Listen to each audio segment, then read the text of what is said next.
Hello friends, दोस्तों आज मैं आपको बताऊंगा भगवान श्री कृष्ण की द्वारका नगरी जो भारत के गुजरात राज्य में स्थित है। चलिए दोस्तों वीडियो की शुरुआत करते हैं और आगे बढ़ते हैं। आखिर कैसे द्वारका नगरी समुद्र में समा गई। द्वारका नगरी जो श्री कृष्ण के नाम से विख्यात है। महाभारत में वर्णित कथा के अनुसार भगवान श्री कृष्ण ने जब कंस का वध किया, जब जरासंध ने प्रण लिया कि वह श्री कृष्ण और यदुवंशियों का विनाश कर देगा। जब भी जरासंध को अवसर मिलता वह मथुरा और यदुवंशियों पर हल्ला बोल देता था। उसका अत्याचार रुकने का नाम ही नहीं ले रहा था। ऐसे में यदुवंशियों की सुरक्षा के लिए भगवान श्री कृष्ण ने मथुरा को छोड़ना ही बेहतर समझा। श्री कृष्ण ने मथुरा को छोड़ दिया। मथुरा छोड़ने के बाद भगवान श्री कृष्ण ने समुद्र के पास एक भव्य दिव्य नगर की स्थापना की जो द्वारका के नाम से जाने लगा।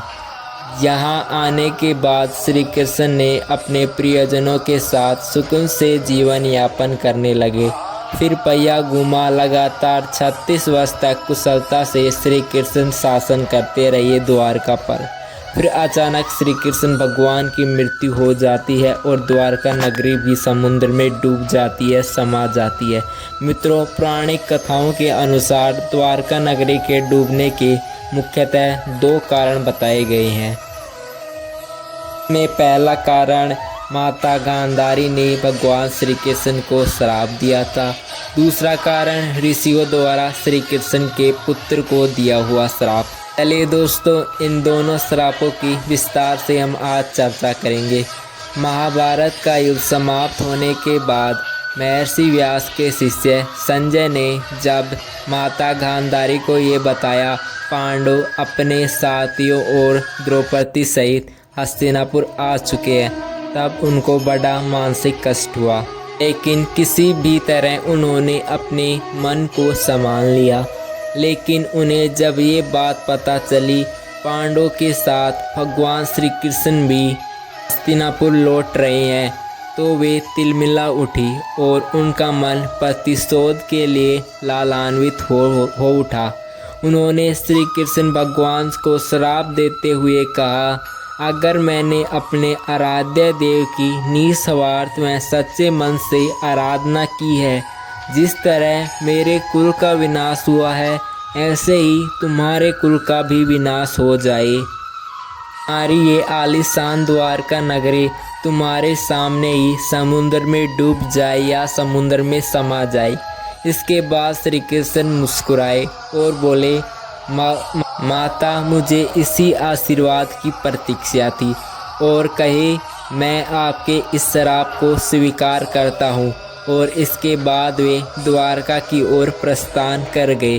दोस्तों, ये था पहला कारण जिससे द्वारका नगरी डूबी थी। दोस्तों, अब मैं आपको दूसरा कारण बता रहा हूँ। एक बार की बात है, महर्षि विश्वामित्र और नारद जी आदि द्वारका आए हुए थे और भ्रमण के लिए निकले। वहीं दूसरी तरफ श्री कृष्ण पुत्र सांप अपने साथियों संग मौजूद थे। उन्होंने ऋषियों के साथ मजाक करने की योजना बनाई, जिस क्रम में सांप को स्त्रियों के भेष में ऋषियों से पूछना था कि मेरे गर्भ से क्या उत्पन्न होगा। ऋषियों ने देखा ये युवक हमारा अपमान कर रही है, हमारा मजाक बना रहे हैं, और वो क्रोधित हो चुके और उन्होंने श्री कृष्ण पुत्र को श्राप दे दिया।